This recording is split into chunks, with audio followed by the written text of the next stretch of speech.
Bon matin, Québec-Canada.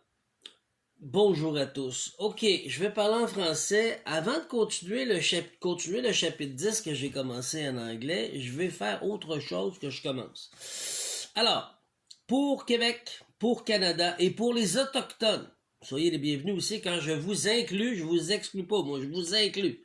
Sans vous, on n'est rien. Alors, on va commencer avec l'histoire du Québec puis du Canada. Avant même que le Canada existe, la Nouvelle-France, c'est des Français qui sont venus au Québec. Il y en a qui ne le savent pas encore, excusez de répéter. Il y en a qui le savent, il y en a qui ne le savent pas. C'est des Français qui sont venus au Québec et ils ont appelé la Nouvelle-France. Ils n'étaient pas propriétaires des terres, mais ils pouvaient profiter des terres autochtones. L'histoire qu'ils ont planté un drapeau puis qu'ils ont pris possession des terres, si vous n'êtes pas souverain des terres, ils ne vous appartiennent pas. C'est dans l'histoire, mesdames et messieurs. Donc, on va parler de ça matin. Je vais commencer un nouveau bloc pour partager ma connaissance. Suis-je un avocat? Non. Et je suis même pas intéressé de faire leur serment d'office parce qu'il est consacré à la couronne britannique, l'Isle of the Man et les francs-maçons. La loi de Marie-Pauté ne m'intéresse pas. Vous êtes des criminels pour moi. OK? Vous avez rejeté Dieu de vous et vous travaillez avec le diable. C'est ça. La vérité est là. Faites-en ce que vous voulez. C'est ma vérité. Faites vos recherches. Ne vous fiez jamais à moi. Donc, je ne suis pas un avocat. Je ne suis pas ici pour vous former, vous donner des conseils juridiques. Absolument pas. Je vous partage mes connaissances, puis je vous demande de faire vos recherches avant de juger. Si vous voulez me cracher au visage, faites-le. Moi, je m'en fous. Après ça, faites face avec les conséquences d'attaquer quelqu'un qui est ouin. Il y a un danger. OK, alors, les premiers arrivants à cette terre, autochtone, à cette terre, autochtone, que la France a appelée Nouvelle-France, par l'accord des Autochtones, mais c'est appartient aux Autochtones. Ils n'ont jamais cédé leur terre. On avait des colons, des hommes, qui devaient à la couronne du temps, suite à un crime, suite à une fraude ou suite à une accusation montée par la France, puis ils voulaient se libérer, se laver les mains. Comment ça se fait qu'au Québec, on est devenu des coureurs des bois? Et au Canada, Daniel Boone. Invention du Québec, non. Qu'est-ce qui s'est passé? Et je dis Québec parce que le Québec était là avant le Canada. C'est pas parce qu'on est meilleur, c'est que dans l'histoire, c'est ça. Ça s'est passé au Québec, après ça s'est passé au Canada. Le Canada n'était pas développé, il était développé point de vue autochtone. C'est leur terre. Mais le peuple venu de l'étranger, d'ailleurs, comme moi, quand il est arrivé ici, mes ancêtres, malgré que mon ancêtre à moi, c'est le White Buffalo, le bison blanc. Je suis sur les quatre coins du monde, de la planète, mais bon, je suis né aujourd'hui dans une famille égyptienne, palestinienne et belge et hongroise. Mais je suis né au Québec. Mais je suis québécois. Je suis en racidé avec les Autochtones, que je veuille ou que je veuille pas. C'est la fait, c'est la vérité.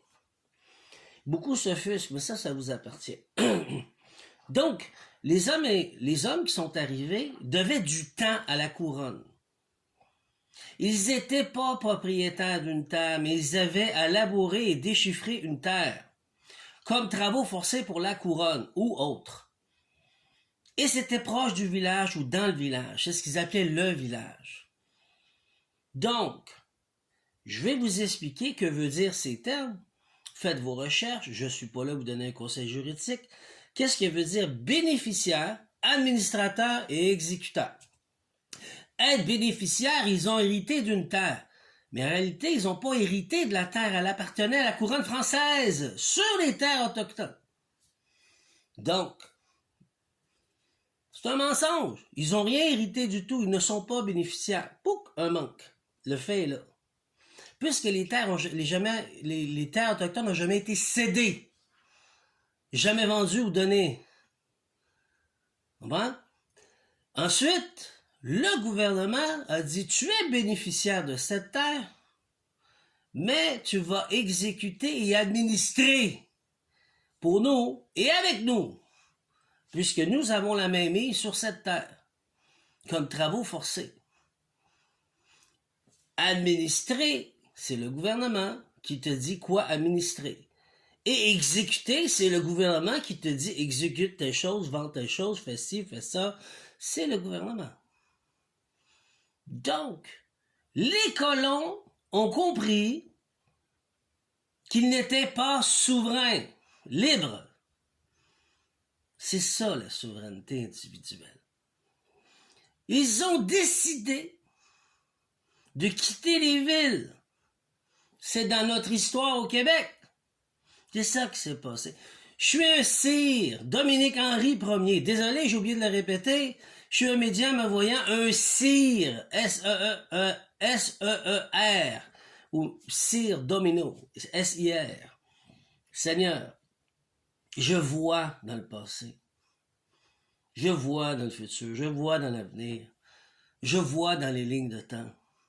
Ce qui s'est passé, c'est que les hommes ont dit, là, j'en ai assez. Je veux payer ce que je dois puis être libre. Ils sont partis où? Ils se sont mariés avec la culture autochtone. Est-ce que je l'ai dit assez fort? Chers Canadiens, chers Québécois, nous ne pouvons pas dénigrer nos racines. Nous sommes autochtones. Tout immigré qui arrive au Québec, qui a marié la culture québécoise et canadienne, sont indirectement métissés par les Autochtones. Même si on n'a pas, c'est pas unifié physiquement, OK? Faire attention à ce qu'on dit.